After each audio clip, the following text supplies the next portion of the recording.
Order, order, I say. Ambassador Vornak slammed 4 of his 6 hands onto the circular table, sending ripples through his ceremonial robes. The remaining 2 hands adjusted his ridiculous headpiece, a gaudy contraption that looked like someone had glued an entire chandelier to a mixing bowl. The Grand Galactic Council chamber fell silent. Well, mostly silent. Ambassador Zilton was still slurping something through a proboscis in the back row. As chairperson of this esteemed council, Vornak continued, puffing out his chest sacs until they glowed an irritating shade of mauve, I hereby bring forth Proposal 7392B, the complete and permanent banning of humans from all interstellar affairs. In a beat of silence. Then the chamber erupted in laughter. Ambassador Krill, a gelatinous blob with 17 sensory stalks, wobbled with mirth. The humans? You're worried about the humans? Those bipedal water sacks who still think faster than light travel is neat? They only achieved spaceflight a century ago. Ambassador Trell hooted through her breathing spiracles. My offspring's nutrition pod is more technologically advanced than their flagship. Vornak's eye ridges furrowed as he waited for the laughter to subside. You mock me now, but I have concerns. Serious concerns. The humans are unpredictable. Oh, please. Ambassador Drex, a reptilian diplomat from the Cygnus Arm, rolled all 4 of his eyes simultaneously. What are they going to do? Bore us to death with their baseball statistics? Drown us in their ridiculous memes? The council roared again. Even the typically stoic hive mind representatives were clicking their mandibles in what passed for amusement among their kind. They're barely Category 3 sentience. Ambassador Quell chirped, her feathered crest rising and falling with each burst of laughter. They still spend 90% of their computational resources arguing about which combination of proteins tastes better on flattened wheat discs. Vornak's color deepened to an angry purple. You're not listening. There's something off about them. They don't behave according to any predictable evolutionary model. Ambassador? Drex drawled, his forked tongue flicking dismissively. We've got actual problems to deal with. The void spore infestation in the Orion Spur, the trade dispute with the Silicon Consciousness. Nobody cares about some backwater species who think they're special because they figured out how to not immediately die when leaving their atmosphere. Vornak was about to retort when a small, hesitant voice spoke up from the analysts section. Excuse me? Counselors? I think you might want to reconsider. All 14 species represented on the council turned to stare at Junior Analyst Phloxx, who immediately looked like he wanted to melt into the floor. His antennae drooped in embarrassment. Did the help just interrupt a council meeting? Zilton asked, genuinely confused. Phloxx cleared his throat tube. I've been assigned to the Human Observation Task Force for the past 3 stellar cycles, and I've compiled some concerning data. Concerning how?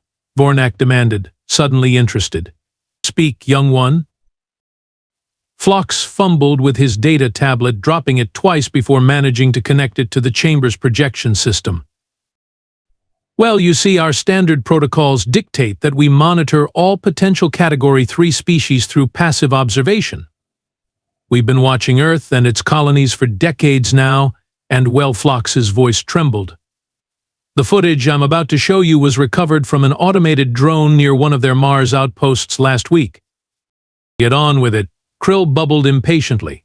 Some of us photosynthesize, you know. Daylight's wasting. Phloxx took what approximated a deep breath in his species. This video might change everything you think you know about humans. The lights dimmed. The projection flickered to life. And within minutes, not a single council member was laughing anymore. Is it working? Phloxx tapped the projection controls nervously, his 4 fingers clicking against the console. The file format is strange. Humans use such primitive data compression. The massive screen at the front of the chamber flickered, then stabilized. A grainy image appeared, showing what looked like the interior of a human habitat dome on Mars. That's your evidence. Ambassador Zilton snorted through his proboscis. A construction site? I was expecting at least some primitive weapon of mass destruction. Just watch, Phloxx whispered. Please. The council members settled back into their various seating apparatuses with expressions ranging from boredom to mild curiosity. Ambassador Vornak leaned forward, all 6 of his appendages crossed in smug anticipation. The video showed 3 humans in what appeared to be standard environmental suits, though much bulkier and less elegant than anything the galactic races would design. They were gathered around some kind of metallic structure, gesturing at each other. Audio? Ambassador Quell demanded, ruffling her feathers impatiently. Phloxx nodded and adjusted the settings. The chamber filled with the sound of human voices.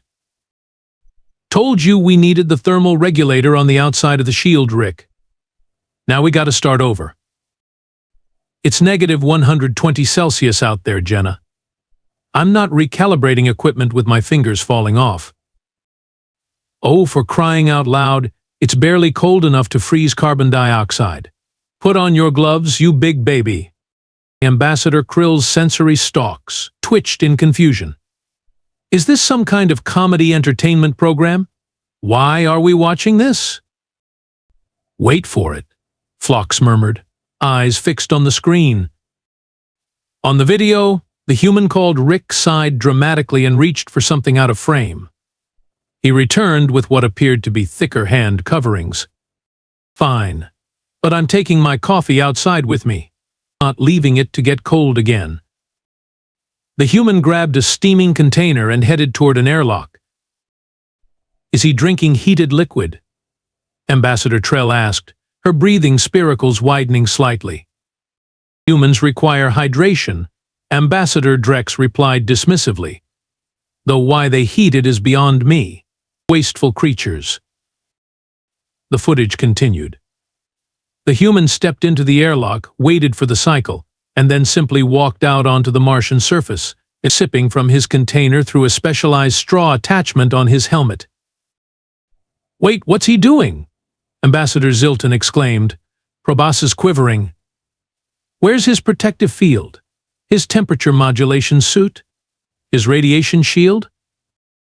Phloxx paused the video and pulled up a datasheet. This is what interests us. Humans don't use advanced protection technology. That suit is just fabric and some basic materials. Pressurized, yes, but otherwise remarkably simple. That's not possible, Ambassador Vornak spluttered, all 6 hands gesticulating wildly. Mars has radiation levels that would kill any normal. Precisely, Phloxx cut in, with a confidence that surprised even himself. Our initial analysis suggested they'd die within weeks of establishing their first outpost. But they didn't. They adapted. Nonsense, Vornak scoffed, but with noticeably less conviction. Phloxx advanced the footage.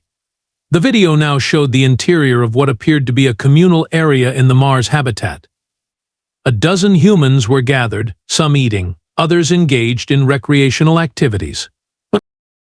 Now pay close attention to this, Phloxx said, zooming in on one particular table.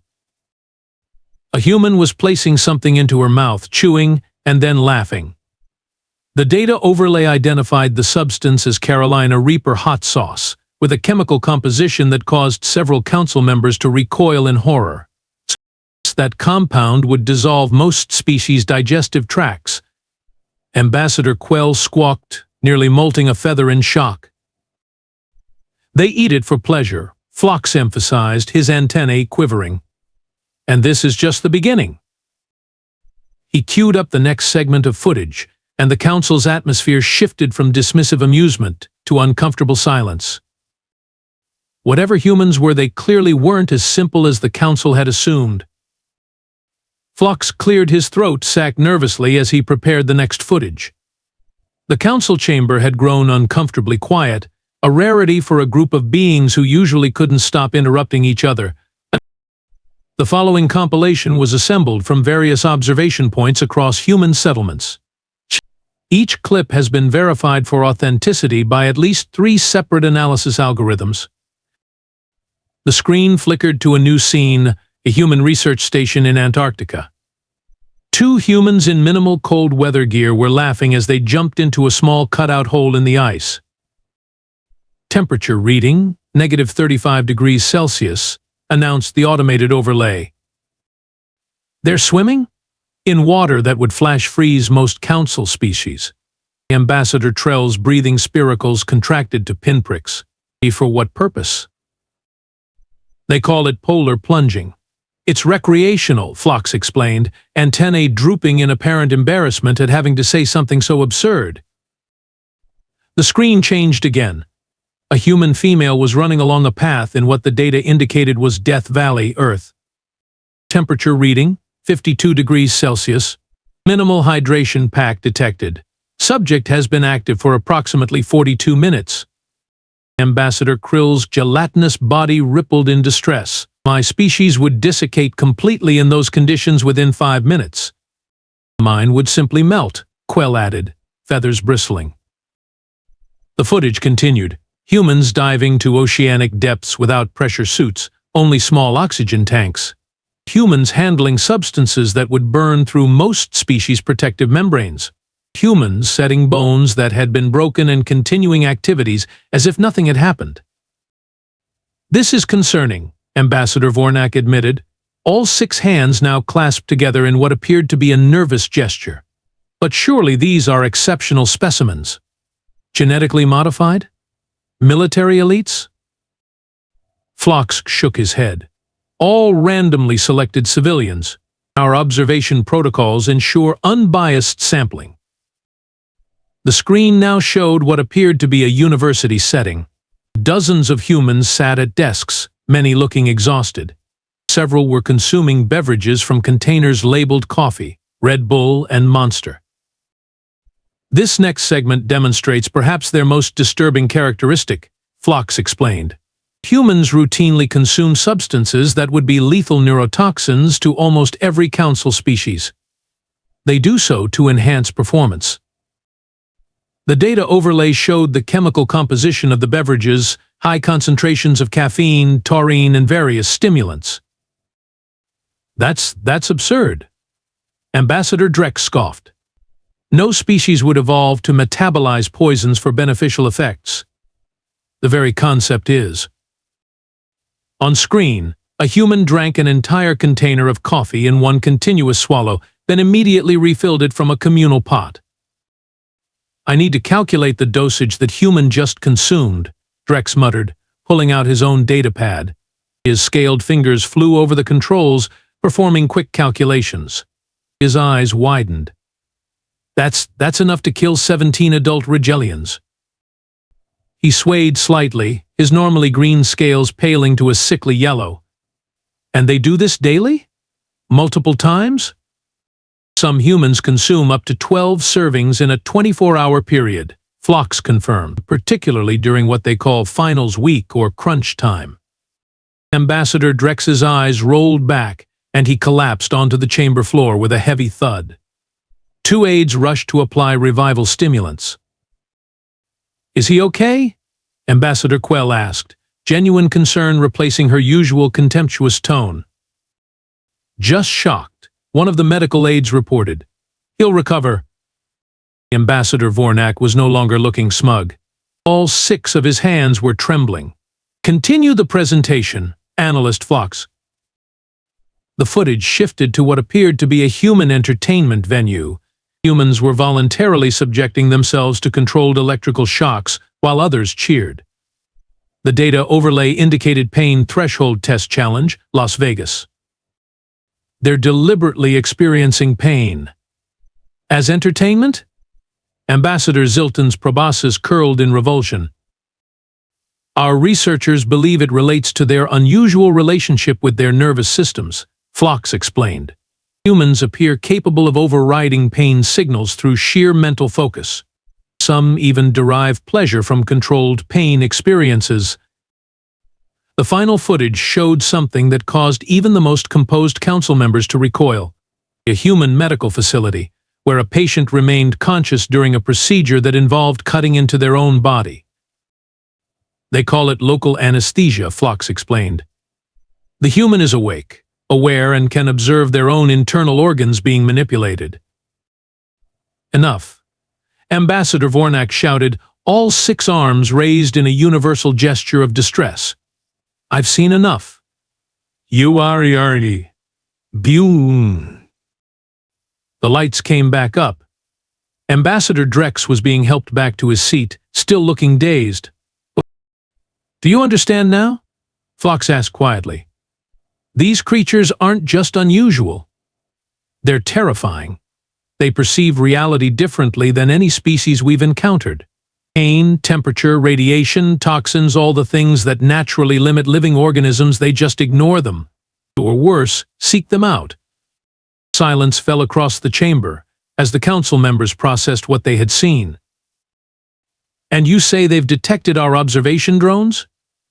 Ambassador Krill finally asked, sensory stalks quivering. Phloxx nodded grimly. Not only detected, they invited one in. For tea. The council chamber erupted into chaos. Ambassadors shouted over each other, appendages waving frantically. Some were already transmitting emergency alerts to their home worlds. Ambassador Drex, still pale scaled from his fainting episode, was hyperventilating into a specialized breathing apparatus. Order, I demand order. Ambassador Vornak slammed all 6 hands onto the table in rapid succession, creating a drumroll effect that finally silenced the chamber. We will discuss this calmly and rationally, as befits the Galactic Council. Calmly? Calmly? Ambassador Zilton's proboscis was fully extended in alarm. Did you not see what I saw? These humans are biological aberrations. They should be quarantined immediately. I agree.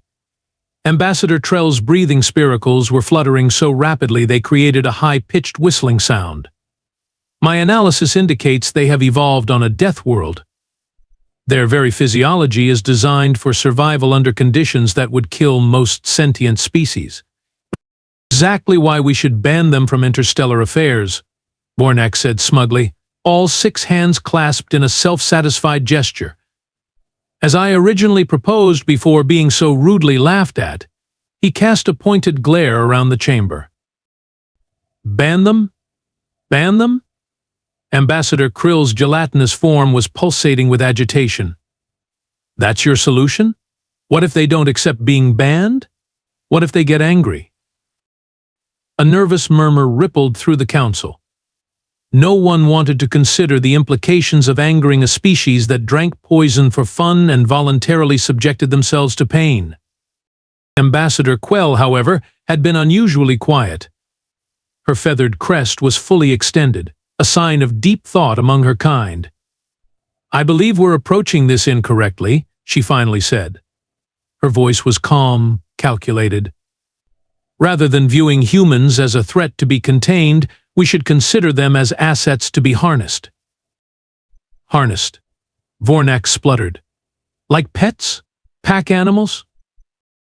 Like allies, Quell corrected, her eyes gleaming. Consider their potential military applications. Their incredible resilience to environmental extremes, their ability to ignore pain, their casual relationship with substances toxic to our enemies. The chamber fell silent as the implications sank in. Think about it, Quell continued, warming to her theme. The Kraken horde has been pushing at our southern border for decades. Their biochemistry is similar to most council species. What affects us affects them. But humans? They could walk right through a Kraken biochemical attack zone without even noticing.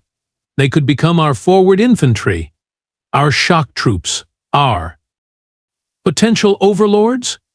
Phloxx interrupted quietly. All eyes turned to the junior analyst, who seemed surprised by his own boldness. What did you say?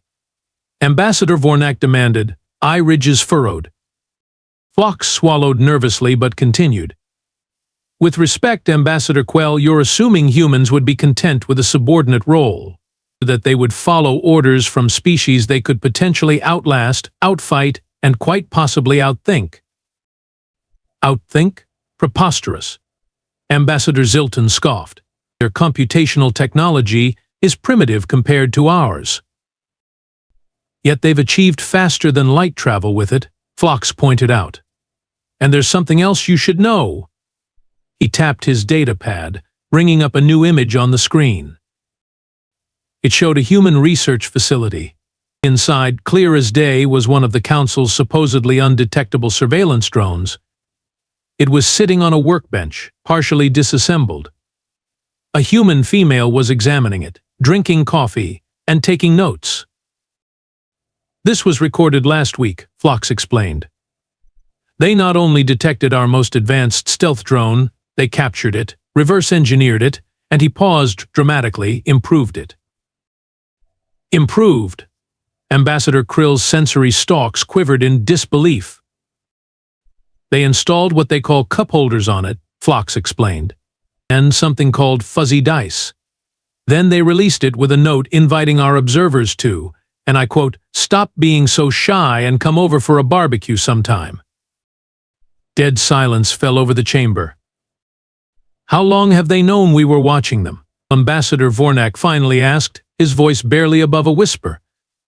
Based on their casual attitude? Probably from the beginning, Phloxx admitted. They just didn't care. They found it amusing. The implications were staggering. A species so confident in their capabilities that being secretly observed by alien civilizations was merely a source of entertainment for them. I need to re-emphasize my original proposal, Ambassador Vornak said, his voice suddenly very serious. We must vote immediately on banning humans from. He was interrupted by the chamber doors sliding open with a dramatic hiss. Every ambassador turned, expecting to see an aide or security officer. Instead, a single human stood in the doorway. The human strode into the chamber with the casual confidence of someone entering their own kitchen. Average height, average build, unremarkable except for the fact that he was there in the most secure chamber in the galaxy, a place no unauthorized being should be able to access. Hi there. Hope I'm not interrupting anything important. The human grinned, revealing alarmingly white teeth. Ambassador Maxwell Jackson, Earth Diplomatic Corps. Sorry about the dramatic entrance, but your receptionist was having some kind of respiratory episode? When I mentioned I was human. The council members stared in stunned silence. Ambassador Vornak's hands were frozen in mid-gesture. Ambassador Drex looked ready to faint again. How did you get in here? Ambassador Zilton finally managed, proboscis twitching in agitation. Oh, I just walked in. Jackson shrugged as if it were the most natural thing in the universe. Your security system is pretty impressive, by the way. All those bioscanners and neural pattern analyzers. Really top-notch stuff. He paused, looking thoughtful. Except for that weird glitch where it all shuts down if you whistle the first few bars of Sweet Caroline. Might want to patch that. Phloxx made a strangled noise and began frantically typing on his data pad. Anyway, Jackson continued, strolling toward the center of the chamber as if he'd been invited. I couldn't help noticing you folks were discussing us. Thought I'd drop by, clear up a few misconceptions. He glanced at the screen, which still showed the image of the disassembled drone. Oh, hey, Meredith's project. She'll be thrilled you noticed the cup holders. That was her idea. This is outrageous. Ambassador Vornak finally found his voice, all 6 hands gesticulating wildly. This is a closed council session. You have no right to be here. And yet, here I am. Jackson smiled pleasantly. Look, I understand you're all a bit freaked out. That's normal. Happens every time we meet a new species. You're going through the classic stages: dismissal, shock, terror, and eventually acceptance. We're just trying to speed that along a bit. You've been spying on us? Ambassador Quell asked, her feathers puffed in indignation. Spying is such a harsh word. Jackson waved a hand dismissively. Let's call it mutual observation. You watch us, we watch you. Fair's fair, though your stealth drones could use some work on the whole stealth part. They make this high-pitched whine that's just really annoying, you know? Like mosquitoes. We can hear it from about half a mile away. Ambassador Krill's gelatinous form rippled with what appeared to be deep offense. Those drones utilize our most advanced sonic dampening technology. Yeah, about that, Jackson scratched his head. Turns out human hearing has this weird range that your tech doesn't account for. Just one of those quirky human things, I guess. Like how we drink poison for fun. He pulled a small metallic container from his pocket and popped the top, revealing a dark liquid. Several ambassadors recoiled in horror. Oh, relax. It's just coffee. Extra strong, triple espresso. Jackson took a long, deliberate sip, making eye contact with Ambassador Drex, who promptly turned away, looking nauseated. Delicious neurotoxin. Really gets the synapses firing. What do you want? Ambassador Vornak demanded, trying to regain control of the situation. Why are you here? Well, I couldn't help but overhear your chamber acoustics are excellent by the way that you were considering banning humans from interstellar affairs. Jackson's tone remained casual, but something shifted in his eyes. That would be unfortunate. Are you threatening the council? Vornak's chest sacs inflated with indignation. Threatening? Me? Nah, Jackson laughed. Just pointing out that isolation isn't really a human strong suit. We get inventive when we're bored. Creative, you might even say mischievous. He reached into another pocket and pulled out a small container labeled Ghost Pepper Flakes, extreme caution. Another human weakness, actually. Our inability to leave well enough alone. Jackson unscrewed the container. We're always pushing boundaries. Testing limits. Going places we probably shouldn't. With deliberate slowness, he sprinkled a generous amount of the flakes onto his hand and then, to the utter horror of the council, licked them off his palm. For instance, he continued, his voice perfectly steady despite the fact that he'd just consumed something that was making the air around him shimmer with heat. We're really bad at accepting limitations. Tell a human something's impossible, and they'll immediately try to prove you wrong. Tell them a place is dangerous, he shrugged. Well, they'll bring camping gear. Ambassador Vornak was leaning forward despite himself, fascinated and horrified. That substance you just consumed, our sensors indicate it would cause severe chemical burns to most species. Oh, it's burning me too, Jackson admitted cheerfully, though his face showed no sign of discomfort. Capsaicin's funny that way. Tricks pain receptors into firing. But here's the thing, he leaned in confidentially, humans. We kind of enjoy the burn. Makes food interesting. He offered the container to Vornak. Want to try? It's a delicacy on Earth. Perhaps it was peer pressure. Perhaps it was diplomatic courtesy. Whatever the reason, Ambassador Vornak hesitantly extended one hand and allowed Jackson to tap the tiniest amount of red flakes onto his finger pad. The moment Vornak's tongue touched the substance, his eyes bulged. All 6 arms flailed simultaneously. He made a sound like a deflating balloon and toppled backward, chest sacs rapidly changing colors like a malfunctioning light display. Oops. Jackson winced. Might have been a bit much for a first-timer. Is he okay? Medical aides rushed to Vornak's side as he gasped and sputtered, desperately trying to fan his mouth with multiple hands. Water. Need water. The ambassador croaked. Jackson shook his head. Actually, water just spreads it around. Try milk lactose-based liquids neutralize capsaicin better. One of those weird chemistry things. He turned back to the stunned council as Vornak was helped from the chamber, still making distressed whooping noises. So, about that vote on banning humans. Jackson smiled pleasantly. I'd like to suggest an alternative approach. The emergency substitute chairperson, a hastily appointed Ambassador Quell, called the council back to order. Ambassador Vornak was still in the medical bay, where reports indicated he was submerged in a vat of synthetic dairy product and making pitiable moaning sounds. Given the unexpected developments, Quell began, her feathers still ruffled with agitation, I believe we should reconsider our position on human integration into galactic affairs. Nervous murmurs rippled through the chamber. Most ambassadors were keeping a wary eye on Jackson, who was casually leaning against a wall, sipping his coffee. The chair recognizes Ambassador Drex, Quell announced. Drex rose shakily, his scales still not quite back to their normal color. I move that we immediately establish a formal diplomatic alliance with Earth and its colonies, he said, his voice quavering slightly. With full trade rights, cultural exchange programs, and his eyes darted nervously to Jackson, defensive coordination. Second, Ambassador Zilton added quickly, proboscis twitching. The motion is on the floor, Quell announced. All in favor. Every ambassador raised their appendage, tendril, or sensory stalk in unanimous agreement.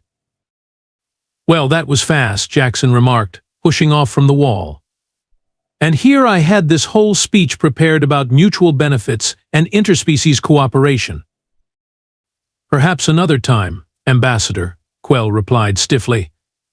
The Council has made its decision. Jackson grinned. Fantastic. My government will be thrilled. Though not surprised, of course. We had a betting pool on how the vote would go, actually. He pulled out a small device and checked it. Looks like President Nguyen wins. She predicted unanimous approval after one of your ambassadors had a culinary incident. The council members exchanged alarmed glances. How Ambassador Krill's gelatinous form quivered. How could your president have known that would happen? Oh, we've been monitoring your council sessions for years, Jackson said casually, as if commenting on the weather. Those ceremonial plants in the corners? He pointed to the large decorative fronds that had adorned the chamber for decades. Bioengineered listening devices. Great acoustics, plus they produce oxygen. Win-win-win. Phloxx dropped his datapad with a clatter. You've been spying on the Supreme Galactic Council? Ambassador Quell's crest stood straight up in shock. Again with the spying accusation. Jackson sighed dramatically. We prefer preventative intelligence gathering. You'd be amazed what kinds of misunderstandings can be avoided when everyone has all the information. He winked. Like knowing exactly when you were planning to vote on banning us from space. But how did you even find us? Ambassador Trell asked, breathing spiracles fluttering in confusion. Our council's existence was unknown to non-member species.